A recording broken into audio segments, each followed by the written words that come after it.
శ్రీ గురుభ్యో నమః. వ్యాస విరచిత శ్రీమన్ మహాభారతంలో ఆది పర్వంలో మనం 200 అధ్యాయం చెప్పుకుంటున్నాం. ఇందులో ద్రౌపదీదేవి యొక్క స్వయంవర ఘట్టాన్ని వర్ణిస్తున్నారు వ్యాసుల వారు.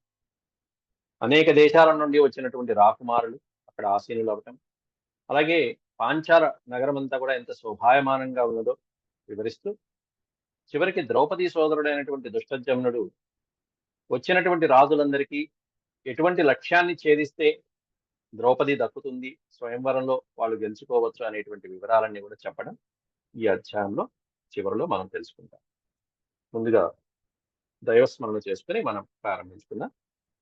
ఓం శుక్లాంబరధరం విష్ణుం శశివర్ణం చతుర్భుజం ప్రసన్నవదనం ఛాయేత్ సర్వవిఘ్నోపశాంతయే. వ్యాసం వసిష్ఠనప్తారం శక్తేః పౌత్రమకల్మషం పరాశరాత్మజం వందే సుఖతాతం తపోనిధిం. వ్యాసాయ విష్ణురూపాయ వ్యాసరూపాయ విష్ణవే నమో వై బ్రహ్మనిధయే వాసిష్ఠాయ నమో నమః. నారాయణం నమస్కృత్య నరం చైవ నరోత్తమం దేవీం సరస్వతీం వ్యాసం తతో జయముదీరయేత్. గత పాఠంలో మనం 34 శ్లోకాల వరకు చెప్పుకున్నాం. మహాప్రసాదాన్ బ్రాహ్మణ్యాన్ స్వరాష్ట్ర పరిరక్షిణః ప్రియాన్ సర్వస్య లోకస్య సుకృతైః కర్మభిః శుభైః.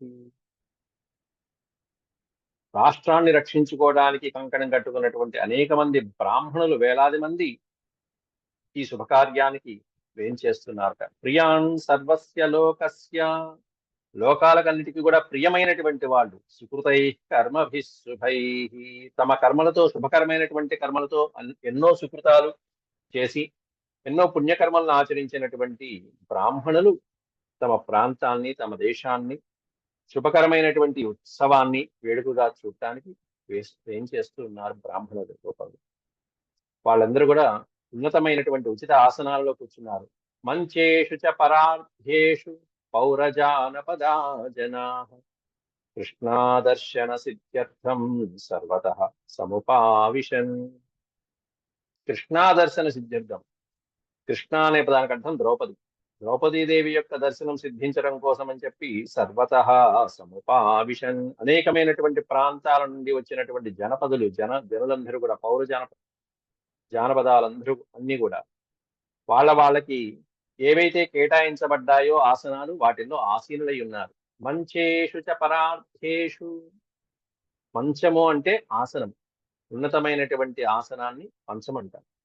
మంచేషు చ పరార్థేషు పౌరజానపదా జనాః, అనేక ప్రాంతాల నుండి వచ్చినటువంటి జనులందరూ చక్కగా వాళ్ళ ఆసనాల్లో కూర్చుని ఆవిడ దర్శనం ఎప్పుడవుతుందా అని నిరీక్షిస్తూ ఉన్నారు.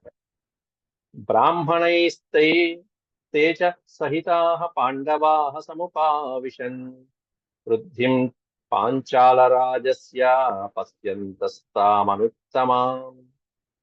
బ్రాహ్మణైః తే చ పాంచ సహితాః, ఇక పాండవులు ఎవరితో వచ్చారంటే, వారి గ్రామం నుండి ఎక్కడి నుంచి అయితే వచ్చారో అక్కడి నుండి వచ్చినటువంటి బ్రాహ్మణ సమూహాలతో వచ్చారు పాండవులు.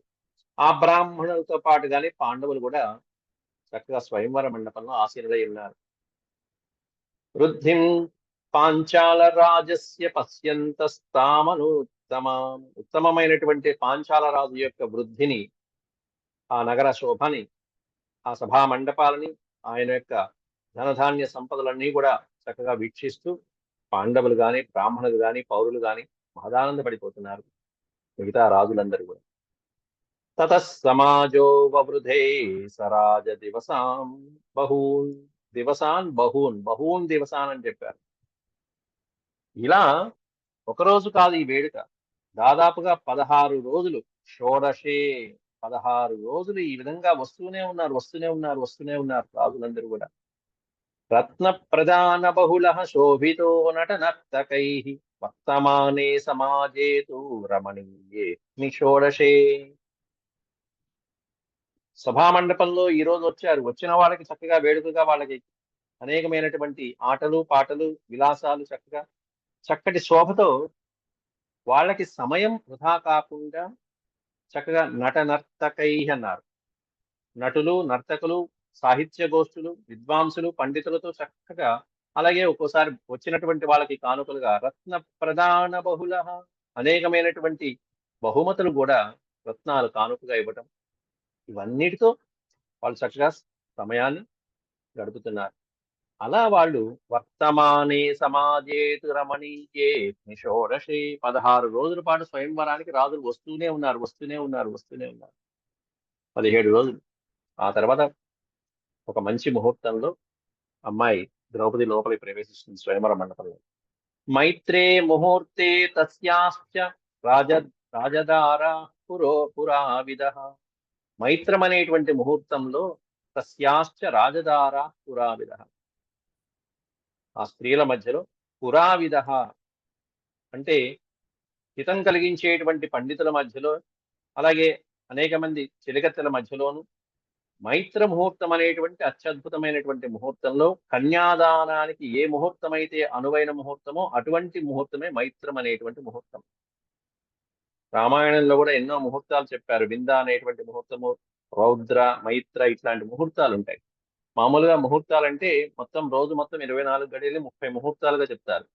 పగలు 15 గడియలు, రాత్రి 15 గడియలు ఉంటాయి ముహూర్తాలు. దాంట్లో ఈ పగలు ఉన్నటువంటి 15 ముహూర్తాలలో మూడో ముహూర్తమే మైత్రం అనే ముహూర్తం. ఇది వివాహానికి చాలా సుప్రసిద్ధమైనటువంటి ముహూర్తంగా చెప్తారు. కన్యాదానానికి మైత్రం అనే ముహూర్తం. మైత్రే ముహూర్తే తస్యాశ్చ రాజదార పురావిద. అట్లాంటి ముహూర్తంలో అమ్మాయి లోపల అడుగు పెట్టింది స్వయంవర మండపంలో. పుత్రవత్య సువసనా ప్రతికర్మోపచక్రుము. చక్కగా అమ్మాయికి చక్కటి వస్త్రములు, మంగళకరమైనటువంటి వస్త్రాలను అలంకరింపజేసి ఏ విధంగా తీసుకురావాలో ఆ విధంగా స్వయంవర మండపానికి తీసుకొస్తున్నారు.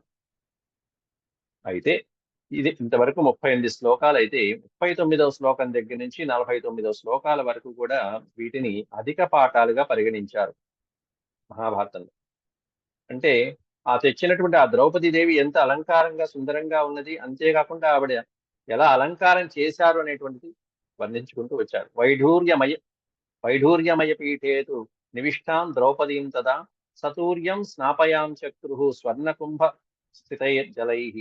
ఏ విధంగా స్నానం చేయించారు, మనకి చక్కగా ఈ మధ్య కాలంలో మనకి హల్దీ అంటారు, పసుపు నీళ్ళతో చక్కగా స్నానాలు చేయించడం, తర్వాత మళ్ళీ అలంకారానికి తీసుకువెళ్ళటము, చక్కటి శుభకరమైనటువంటి వస్త్రాలు ధరింపజేయటము, అలాగే పుష్పహారాలు, అలంకారాలు, కేశాలంకరణ, చక్కగా గంధ ధూపాలతో చక్కగా అలంకారం చేయటం, ఈ విధమైనటువంటి అలంకారాలన్నీ కూడా ఆవిడ అలంకారాలన్నీ కూడా దాదాపు 10 శ్లోకాలలో వివరించడం జరిగింది. ఇక్కడ ఇవన్నీ అధిక పాఠాలుగా చెప్పడం జరిగింది. కాబట్టి వీటిని పక్కన పెట్టుకుని మనం వెళ్ళవచ్చు. అయితే తతో తతో వాద్యంత వాద్యాని మంగళాని దివి స్పృశన్ విలాసిని జనాశ్చాపి ప్రవరం కర్ణీశతం మాంగళ్య గీతం గాయంత్యః పార్శ్వయోరుభయోర్యయుః. చక్కగా అనేకమైనటువంటి మాంగళ్యమైనటువంటి మాంగళ్య గీతాలు గాయంత్యః, చక్కగా పాటలు పాడుతున్న వాళ్ళు పాడుతున్నారు. మంగళకరమైనటువంటి వాయిద్యాలు వినిపిస్తున్నాయి. పార్శ్వయో ఉభయోర్యయుః, ఇరుపక్కల పెద్దవాళ్ళని పెట్టుకుని మధ్యలో ద్రౌపదీదేవి స్వయంవర మండపంలోకి వరమాలికతో ప్రవేశిస్తున్నది. జనులందరూ చూస్తున్నారు, రాజులందరూ చూస్తున్నారు. జనాపసరణే వ్యగ్రాహ ప్రతిహార్య పురాయయుః. జనాపసరణే వ్యగ్రాహ, వ్యగ్రాహ అంటే తొందరపట్టం. అటు పక్కన నేను చూడాలని ముందుకు వచ్చేటువంటి కొంతమంది జనులు ఉంటారు. వాళ్ళందరినీ కూడా కాస్త పక్కకి తొలగింపజేస్తూ జన అపసరణే, తోసుకొస్తున్నటువంటి జనుల్ని కాస్త పక్కకి అలా అలా సర్దుతూ ప్రతిహార్య పురాయయు. ప్రతిహారి అనేటువంటి ఒక ఉద్యోగి, ఆయన తప్పకుండా అంటూ వస్తున్నటువంటి వాళ్ళకి దోవ ఇవ్వటానికి ప్రతిహారులు ఇద్దరు కూడా అటు ఇటు, అటు దుష్టజమ్నుడు గాని ద్రౌపదీదేవి గాని వీళ్ళందరూ రావటానికి జనుల్ని సర్దుతున్నారు. పురా యయుహు, యయుహు అంటే వెళ్ళటం, ముందు వెళ్తున్నారు ప్రతిహారులు ఇద్దరు. ఇక సభలో కోలాహలం మొదలైంది. కోలాహలో మహాన్ ఆసీత్ తస్మిన్ పురవరే తదా. మహాకోలాహలమైంది, విపరీతమైనటువంటి కోలాహలం వినిపిస్తున్నది. పురవరే తదా, దాంట్లో ఆ కోలాహలంలోంచి ఎందుకు ఆ కోలాహలం వచ్చిందంటే అసలైనటువంటి ద్రౌపదీదేవి యొక్క అన్నయ్య, ఈ కార్యక్రమానికి సారథ్యం వహించినటువంటి పెద్దవాడు దుష్టజుమ్నో యయావగ్రే హయమారుహ్య భారత. హయము అంటే గుర్రం. హయమారుహ్య, తన అశ్వాన్ని అధిరోహించి దుష్టజమ్నుడు యయావగ్రే, ముందు వరుసలో నడుస్తున్నాడు. ముందు నడుచుకుంటూ ఈ ద్రౌపదీదేవి కంటే ముందు రావడం జరిగింది. అంతేకాకుండా అంతకు ముందే ద్రుపదుడు రంగస్థలం మధ్యలో చక్కగా పెద్దవాడిగా కూర్చుని ఉన్నాడు. ద్రుపదో రంగదేశేతు బలేన మహతాయుత. రంగదేశం, రంగదేశం అంటే రంగ ప్రదేశం ఏదైతే ఉంటుందో, స్వయంవర మండపం యొక్క రంగ ప్రదేశంలో ద్రుపదుడు బలేన మహతాయుత, మహతా బలేన అంటే తన మంత్రులు గాని, పెద్దలు గాని, పురోహితులు గాని, గురువు గారు గాని, ఇట్లాంటి వాళ్ళు ఎవరైతే ఉంటారో రాజుగారి పక్కన బలం, ఆ రాజబలంతో యుత, సంయుతుడై కూర్చుని ఉన్నాడు, ఆసీనుడై ఉన్నాడు. తస్థౌ వ్యూహ్య మహానీకం పాలితం దృఢధన్విభిః ఆప్లుతాంగీం సువసనాం సర్వాభరణభూషితాం. తస్థౌ వ్యూహ్య మహానీకం పాలితం దృఢధన్విభిః. అత్యద్భుతమైనటువంటి దృఢమైనటువంటి ధనస్సుల్ని ధరించినటువంటి మహానుభావులందరూ కూడా అక్కడ స్వయంవర మండపంలో కూర్చుని ఉన్నారు. వాళ్ళ మధ్యలో ఆప్లుతాంగీం సువసనాం, సువసనాం సుందరమైనటువంటి వస్త్రమును ధరించినటువంటి ఆ సర్వ ఆభరణ భూషితాం, సమస్తమైనటువంటి అలంకారాలతో నిండినటువంటి ద్రౌపదీదేవి మాలాం చ సముత్పాదాయ కాంచనీం సమలంకృతాం. కాంచనీం మాలాం సమలంకృతాం, బంగారుమయమైనటువంటి వరమాలను కూడా ధరించి ఒకటి వరమాలగా ఆదాయ తీసుకుని గ్రహించి, ఆదాయ అంటే గ్రహించి, ఆగతాం దదృశు సర్వే రంగభూమిమలంకృతాం. సర్వే దదృశు ఆగత, అందరూ చూస్తూ ఉండగా ఆవిడ స్వయంవర మాలికను పట్టుకుని రంగభూమిం అలంకృతాం, స్వయంవర భూమిని అలంకరించడం జరిగింది.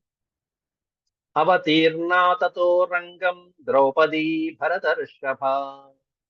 ఓ భరతర్షభ, ఆ తర్వాత ద్రౌపది రంగం తతో అవతీర్ణ, రంగాన్ని అలంకరించిన తర్వాత తస్థౌ ప్రముదితాన్ సర్వాన్ నృపతీన్ రంగమండలే ప్రేక్ష్యంతి వ్రీడితాపాంగీ ద్రష్టృణాం సుమనోహర.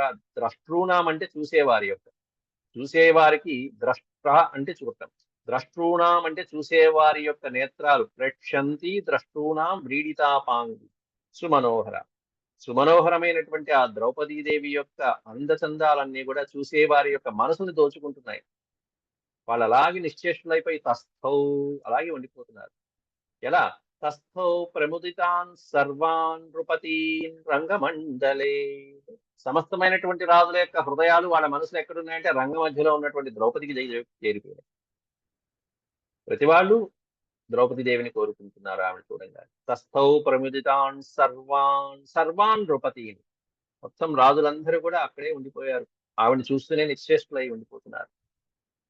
అప్పుడు ఒక మంచి సమయం చూసుకుని పురోహిత సోమకాన్ మంత్రవిద్ బ్రాహ్మణ శుచి పరిస్తీర్య జుహావాగ్ని మాజ్యేన విధివత్తదా. సోమకానాం పురోహిత అంటే, సోమకులు అంటే ద్రుపదుని యొక్క వంశం, సోమకుల వంశం. ఈ సోమకుల వంశ పురోహితుడు మంత్రవిద్ బ్రాహ్మణ శుచి, ఆయన బ్రాహ్మణుడు. ఎట్లాంటి వాడంటే మంత్రవిత్, సమస్తమైనటువంటి మంత్రాలు తెలిసినటువంటి వాడు. శుచి, శుభ్రమైనటువంటి నియమనిష్టలు ఆచరించేటువంటి వాడు, సంస్కారం సభ్యత అన్ని కలబోసినటువంటి అటువంటి మహానుభావుడు ఈ సోమకుల పురోహితుడు. పరిస్తీర్య జుహావాగ్ని ఆజ్యేన విధివత్తదా. అగ్నిం ఆజ్యేన విధివత్ పరిస్తీర్య, విధివత్ అగ్నిని ఎలా రగిల్చాలో, హోమగుండం ఎలా రగిల్చాలో ఆ విధంగా అగ్నిని జాగ్రత్తగా రగిల్చి చేయవలసినటువంటి హోమాలు ఏవైతే ఉంటాయో ప్రస్తుతం అటువంటి హోమాలన్నీ అక్కడ జరిపించి ఆమెతో పూజలు జరిపించి సంతర్పయత్వా జ్వలనం చేయవలసినటువంటి శాస్త్రబద్ధంగా చేయవలసినటువంటి అగ్నిహోమ క్రియలన్నీ కూడా సంతర్పయత్వ సమాప్తి చేయించి బ్రాహ్మణాన్ స్వస్తివాచ్యచ స్వస్తివాచకములు అంటే బ్రాహ్మణులు ఇవ్వవలసినటువంటి స్వస్తివాచకములు. స్వస్తి అంటేనే శుభకరమైనటువంటి ఆశీస్సులని స్వస్తివాచకములు అంటారు. బ్రాహ్మణులు ఇవ్వవలసినటువంటి ఆశీర్వచనాలు ఏవైతే ఉంటాయో అటువంటి ఆశీర్వచనాలన్నీ ఆమెకు ఇప్పించి వారయామాస సర్వాణి వాదిత్రాణి సమంతతః స్వస్తివాచనములు అక్కడ చేయవలసిన అగ్నిహోత్రములు అయిపోయిన తర్వాత మంగళకరమైనటువంటి వాయిద్యాలని కాస్త ఆపించారు. వారయామాస అంటే నివారించరు. సర్వాణి వాదిత్రాణి అన్ని రకాలైనటువంటి వాద్యములు వాద్య సహకారాలన్నిటినీ కూడా అన్ని రకాలైనటువంటి సమంతత అంటే చుట్టూత వాయిస్తున్నటువంటి ఆ వాద్యకారుని వారయామాస ఆపారు. కాస్త ఒక్క నిమిషం సైలెంట్ గా ఉండండి ఆయన అని చెప్పండి. ఒక్కసారి క్షణకాలం నిశ్శబ్దమైంది. నిశ్శబ్దేతు కృతే తస్మిన్ దృష్టజుమ్నో విశాంపతే కృష్ణామాదాయ విధివన్ మేఘ దుందుభి నిస్వనః. అంతా కూడా నిశ్శబ్దం అయిపోయిన తర్వాత సభ అంతా కూడా నిశ్శబ్దం అయిపోయిన తర్వాత అప్పుడు దృష్టజుమ్నుడు సభలో అందరికీ కూడా చెప్పవలసినటువంటివన్నీ చెప్తున్నాడు. నిశ్శబ్దేతు కృతే తస్మిన్ ఎప్పుడైతే వాద్య సహకారాలన్నీ కూడా ఏమి అంత మౌనం వహించాయో అప్పుడు దుష్టజుమ్నో విశాంపతే మహారాజు అయినటువంటి దుష్టజుమ్నుడు పాంచాల రాజు కృష్ణాం ఆదాయ తన సోదరి అయినటువంటి ద్రౌపదిని తీసుకుని గ్రహించి ముందుకొచ్చి విధివన్ విధివత్ అంటే శాస్త్రబద్ధంగా మేఘదుందుభి నిస్వనః మేఘదుందుభి మేఘాల మధ్యలో వచ్చేటువంటి పిడుగుపాటు స్వరం ఎలా ఉంటుందో అటువంటి స్వరంతో అందరికి వినిపించేట్టుగా చక్కగా గంభీరమైనటువంటి నాదంతో రంగమధ్యం గతస్తత్ర మేఘ గంభీరయా గిరా వాక్యముచ్చైర్జగాదేదం శ్లక్ష్ణమర్థవదుత్తమం. గిర అంటే వాక్కులు, మేఘ గంభీరమైనటువంటి వాక్కులు, గంభీరమైనటువంటి వచనములు. వాక్యం ఉచ్చైహి ఉచ్చై అంటే పెద్దగా అందరికి వినిపించేట్టుగా జగాద ఇదం ఇదం జగాద ఇదిగో ఈ వచనములు పెద్దగా అందరికి వినిపించేట్టుగా మధురమైనటువంటి శ్లక్ష్ణం అర్థవదుత్తమం అర్థవంతమైనవి ఉత్తమమైనటువంటివి మధురమైనటువంటి వాక్యాలు రంగ మధ్యంలో అందరికి వినిపించాడు ఈ దుష్టజనుడు. అంటే మాట్లాడేటువంటి స్వరం ఎలా ఉండాలి, ఆ ప్రాంతాన్ని బట్టి ఏ విధమైనటువంటి మనం పిచ్చి పెంచడమా తగ్గించడమా అనేటువంటివన్నీ చూసుకుంటూ హై పిచ్చా లో పిచ్చా పెట్టుకుంటూ గంభీరమైనటువంటి నాదంతో అర్థవంతమైనటువంటి వచనాలను మధురంగా పలికాడు.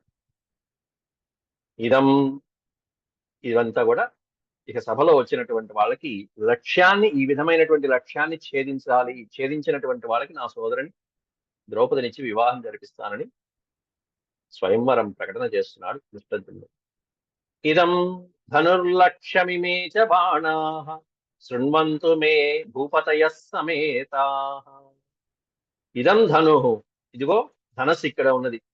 లక్ష్యమిమే చ బాణాః ఇది లక్ష్యము, ఇదిగో బాణాలు ఇక్కడ ఉన్నాయి. బాణాలు ఉన్నాయి, ధనస్సు ఇక్కడే ఉంది, లక్ష్యము ఇక్కడే ఉంది, కొట్టవలసినటువంటి లక్ష్యం కూడా. కాబట్టి శృణ్వంతు మే భూపతయః సమేతాః ఇక్కడికి వచ్చినటువంటి ఓ భూపతులారా అంటే రాజుల్లారా, భూమిని పరిపాలించే రాజుల్లారా, శృణ్వంతు మే నా వచనాలు వినండి అయ్యా అని చెప్తూ ఛిద్రేణ యంత్రస్య మసర్పయధ్వం శరైః సితైర్ వ్యోమశరైర్దశార్ధైః. శృణ్వంతు మే భూపతయః సమేతాః ఛిద్రేణ యంత్రస్య మసర్పయధ్వం యంత్రానికి పెట్టినటువంటి ఆ లోహం బొమ్మని, బంగారు బొమ్మని ఛిద్రేణ పడగొట్టినట్టయితే వేటితో పడగొట్టాలి? శరైః సితైర్ వ్యోమశరైర్ దశార్ధైః పదునైనటువంటి తెల్లనైనటువంటి ఈ శరములు ఏవైతే ఇక్కడ పెట్టారో అటువంటి శరములతో ఎవరైతే ఈ బాణాలతో తీసుకుని ఈ లక్ష్యాన్ని ఛేదిస్తారో అటువంటి వాళ్ళకి ఏతన్మహత్ కర్మ కరోతి యో వై యో అంటే ఎవరైతే ఏతన్మహత్ కర్మ కరోతి ఇటువంటి మహత్కరమైన కర్మని ఈ లక్ష్యాన్ని ఛేదించడం 5 బాణాలు పెట్టారు, 5 బాణాలతో కొట్టేయాలి, టక టక టక టక కొట్టాలి, ఏదో ఒకటి కొట్టడం కాదు, 5 తగలాల్సింది. ఏతన్ మహత్కర్మ కరోతి యో వై కులేన రూపేణ బలేన యుక్త తస్యాజ్య భార్యా భగినీ మమేయం. ఆ కొట్టినటువంటి వాడు ఎట్లా ఉండాలో ఒక లక్షణాలు చెప్పారు ఇక్కడ. కుల రూప బల యుక్తమైనటువంటి వాడై ఉండాలట. చక్కటి కులంలో జన్మించిన వాడు, రూపవంతుడు, బలవంతుడైనటువంటి ఆ యోధుడికి తస్యాద్య భార్య భగిని మమేయం, మమ ఇయం భగిని, నా యొక్క ఈ సోదరి. భగిని అనే పదానికి అర్థం సోదరి, భగినీ హస్త భోజనం అంటారు. ఇయం మమ భగిని, ఇదిగో ఈ నా భగిని వాళ్ళకి భార్యగా వస్తుంది. తస్యాద్య భార్య కృష్ణ భవిత్రీ నమృషా బ్రవీమి, ఆ వీరుడికి భార్యగా నా సోదరి అయినటువంటి కృష్ణ ద్రౌపదీదేవి అవుతుంది. నా మృషా బ్రవీమి, మృష అనే పదానికి అర్థం అసత్యం. అసత్యం న బ్రవీమి, నేను అసత్యం చెప్పడం లేదు, సత్యమే చెప్తున్నాను. ఓ రాజులారా వినండి, ఇదిగో లక్ష్యం, ఈ బాణాలతో ఈ లక్ష్యాన్ని ఛేదించినటువంటి వాళ్ళు నా సోదరిని వివాహం చేసుకోవచ్చు. నా సోదరే స్వయంగా స్వయంవరంలో వాళ్ళని వివాహం అవుతుంది. అలా స్వయంవరంలో ఒప్పందం ఏదైతే ఉంటుందో అది చెప్పాడు ఇక్కడ. తానేవ ముక్త్వా ద్రుపదస్య పుత్రః పశ్చాదిదం తాం భగినీమువాచ నామ్నా చ గోత్రేణ చ కర్మణా చ సంకీర్తయన్ భూమి పతీన్ సమేతాన్. తాన్ ఏవ ముక్త్వా ద్రుపదస్య పుత్రః, ద్రుపదుని కుమారుడైనటువంటి దుష్టజమ్నుడు ఏవ ముక్త్వా ఈ విధంగా పలకగా పశ్చాదిదం తాం భగినీమువాచ, భగినీం ఉవాచ, తర్వాత ఇదే విషయాన్ని సోదరి అయినటువంటి ద్రౌపది కూడా చెప్పడం జరిగింది. నామ్నా చ గోత్రేణ చ కర్మణా చ, పేరుతోనూ గోత్రములు, వాళ్ళ వాళ్ళ పేర్లు ఏంటి, ఆ రాజు పేరేంటి, ఆ గోత్రం ఏమిటి, వాళ్ళు ఎటువంటి గొప్ప గొప్ప కార్యక్రమాలు చేశారు, యుద్ధాలు చేశారు, ఇవన్నీ కూడా దుష్టజమ్నుడు సోదరికి సంకీర్తయన్ భూమిపతీన్ సమేతాన్. భూమిపతి అంటే మహారాజులు, అక్కడ వచ్చి వేంచేసి ఉన్నటువంటి మహారాజులు అన్ని కూడా వాళ్ళ గోత్రనామాలు, వాళ్ళ యొక్క శౌర్య పరాక్రమాలని కూడా సంకీర్తయన్ వినిపించడం మొదలుపెట్టాడు సోదరుడైనటువంటి దుష్టజమ్నుడే స్వయంగా. వచ్చే అధ్యాయంలో ఏ రాజుని ఎలా కీర్తించాడు, ఎవరెవరు వచ్చారనేటువంటివన్నీ కూడా దుష్టజమ్నుడు ద్రౌపదికి చెప్పడం జరుగుతున్నది. అది వచ్చే పాఠంలో మనం తెలుసుకుందాం. ఇది శ్రీమన్మహాభారతే ఆది పర్వణి స్వయంవర పర్వణి 200తమోऽధ్యాయ సమాప్త. 200 అధ్యాయాలు, 8910 శ్లోకాలు నేటితో పూర్తి చేసుకున్నాం. ఓం శాంతి శాంతి శాంతి. యదక్షరవద భ్రష్టం మాత్రాహీనం చ యద్భవేత్ తత్సర్వం క్షమ్యతాం దేవనారాయణ. సర్వం